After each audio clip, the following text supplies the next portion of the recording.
मेरा नाम अंकिता है और मैं सतना की रहने वाली हूँ।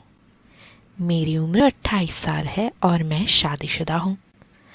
अब तक मेरे बच्चे नहीं हैं क्योंकि मेरे पति को बच्चे करने का मन ही नहीं है और वो ज़्यादातर समय बाहर ही रहते हैं।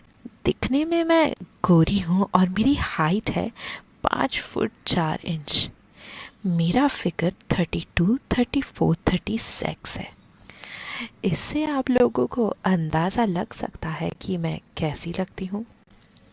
दोस्तों, ये मेरी पहली कहानी है तो उम्मीद करती हूँ कि आप लोगों को बहुत पसंद आएगी।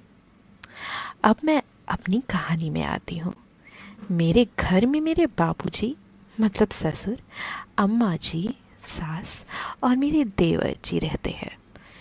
इनके अलावा मेरे पति और मैं तो रहते ही हैं। मेरा देवर अभी बहुत छोटा है और कॉलेज में पढ़ाई कर रहा है। मेरे पति एक प्राइवेट फर्म में मैनेजर है और ज़्यादातर समय उनका बाहर ही बीतता है। जब मैं शादी होकर यहाँ आई थी तब से मेरे बड़े अरमान थे। मैं बहुत ही उदास रहती थी, लेकिन मेरे पति को इस बात से ज़रा भी फ़र्क नहीं पड़ता था क्योंकि वो हमेशा काम काम और काम ही करते थे और इस काम के चक्कर में कामदेव चुपचाप रह जाते थे। मुझे तो कभी कभी लगता है कि इन्होंने शादी मुझसे बस घर की नौकरानी बना के रखने के लिए किया है और जब मन किया तब बस बिस्तर में थोड़ा सा गर्माहट ले आए, वरना नहीं।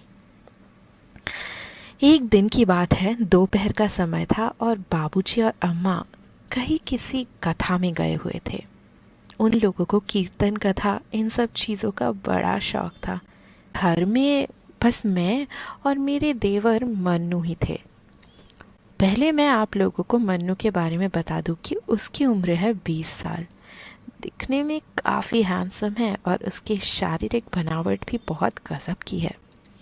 वो घर में ही कसरत करता है। मैं दिन के वक्त खाना बना रही थी और मन्नू नहाते हुए गया था। खाने में नमक डालना था तो उसका डब्बा ऊपर रखा हुआ था।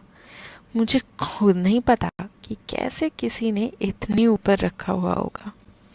जब मैं स्टूल के ऊपर चढ़कर नमक का डब्बा निकाल रही थी तभी स्टूल थोड़ी बहक गई और मैं नीचे धड़ाम से गिरी और मेरे मुंह से चीख निकल गई।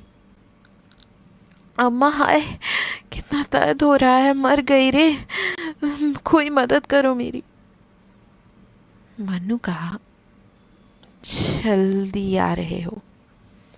मन्नू कहा, हो जल्दी आओ। मैंने उसको आवाज़ भी लगाई।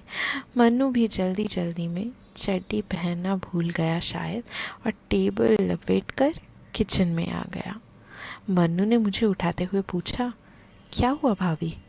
तो मैंने कहा, आज तेरी भाभी मर गई मन्नू। ओ आह, जल्दी से कमरे में लेकर चल, मुझे बहुत दर्द हो रहा है मन्नू। उसने मुझे तुरंत उठाया और मुझे कमरे में ले गया। जैसे ही उसने मुझे बेड पर लिटाया तो टॉवल मेरे कंगन में फंस गई, जिस वजह से टॉवल खुल गई।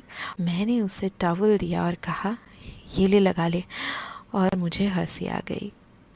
मन्नू ने टॉवल लपेट कर कहा, भाभी आप हंस क्यों रहे हो? मैंने कहा, कुछ नहीं। फिर उसने कहा, भाभी मैं चेंज करके आता हूँ। मैंने कहा, अरे रुक मत जा अभी, सबसे पहले एक काम कर, किचन में जा, गैस बंद कर और फिर मेरे पास आ। उसने ठीक वैसा ही किया। फिर जब वो आया तो मैंने उससे कहा कि देख, टेबल के ऊपर ऑयल रखा हुआ है, वो ज़रा मेरे कमर में लगा के मालिश कर दे। उसने कहा, ठीक है भाभी, कर देता हूँ, लेकिन इसके लिए आपको कपड़े उतारने पड़ेंगे। मैंने कहा, रुक। उस समय मैंने गाउन पहना हुआ था तो मैंने उससे कहा कि अरे देख क्या रहा है, करना मालिश। वो शर्म से लाल हो रहा था।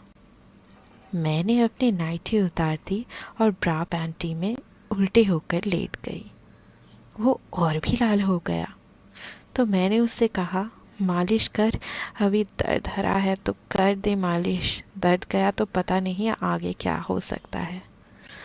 उसने मेरी कमर में तेल लगाकर मालिश करना चालू किया तो मेरे शरीर में एक अद्भुत सी सिहरन हुई। मुझे उसका ऐसा करना बहुत अच्छा लग रहा था और वो भी शायद मुझे देखकर बेहद गर्म हो रहा था। इसीलिए उसने अपनी टॉवल निकाल दी। अब वो अच्छे से दोनों पैरों को फैलाकर मेरे पीछे बैठ गया और मालिश करने लगा।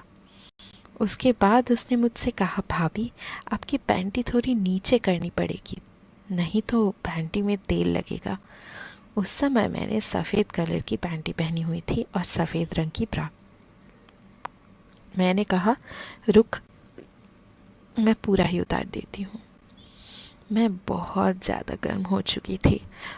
फिर मैं पट होकर लेट गई और वो मेरे होठ में अपने होठ रखकर किस करने लगा और मैं भी उसका पूरा साथ दे रही थी किसिंग में। मदहोश होते होते मैं इतना खो गई कि मुझे पता ही नहीं चला कि वक्त कितना बीत चुका है और मुझे बड़ा मज़ा आया दोस्तों। तो आपको ये कहानी कैसी लगी ये बताइए ना मुझे। मुझे आपके फीडबैक का इंतज़ार रहेगा।